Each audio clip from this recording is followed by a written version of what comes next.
हम गुंजन चौधरी मैथिली गुंजन चैनल पर समस्त मिथिलावासी के प्रणाम करै छी। आइ हम एकटा बेटा विवाहक गीत लऽ कऽ उपस्थित छी। आशा करै छी जे ई गीत अहाँ सबके जरूर पसंद आयत। रीमा झीमा रीमा झीमा मेघा बरसि गेला, भए गेला पिछुर बाट हे। रीमा झीमा रीमा झीमा मेघा बरसि गेला, भए गेला पिछुर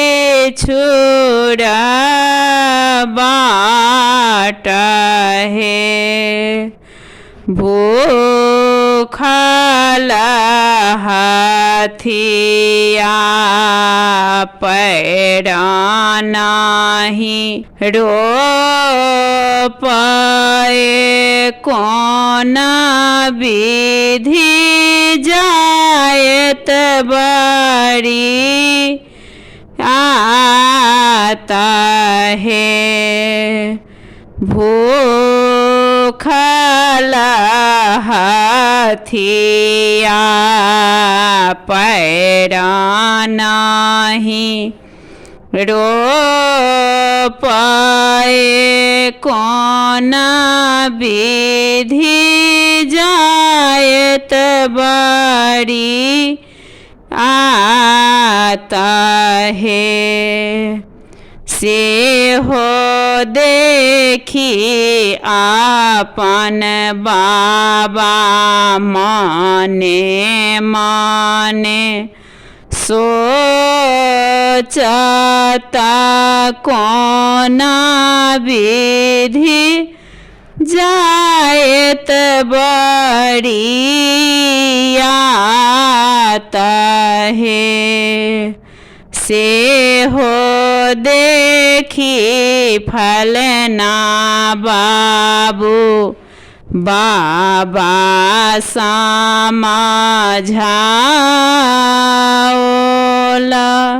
सुनो बाबा बचन हमारा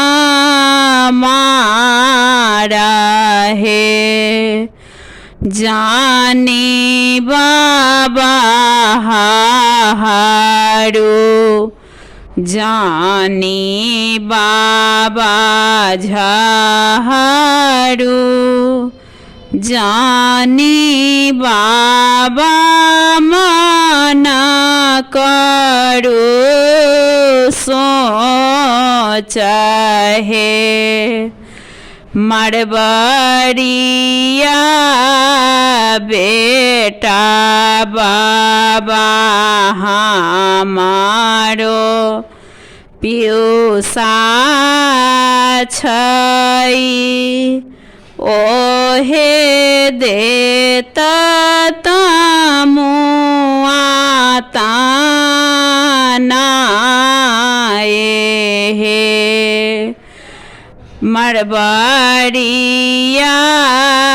बेटा बाबा हमारो पियूसा छै, से देता तमुआ तानाए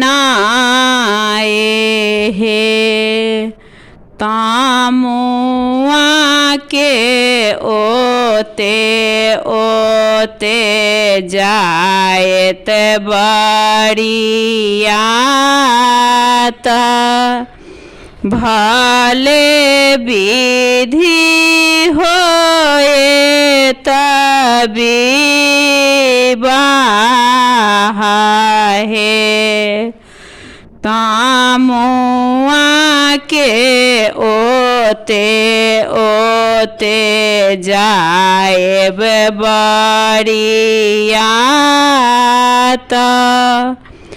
भले विधि होए तबी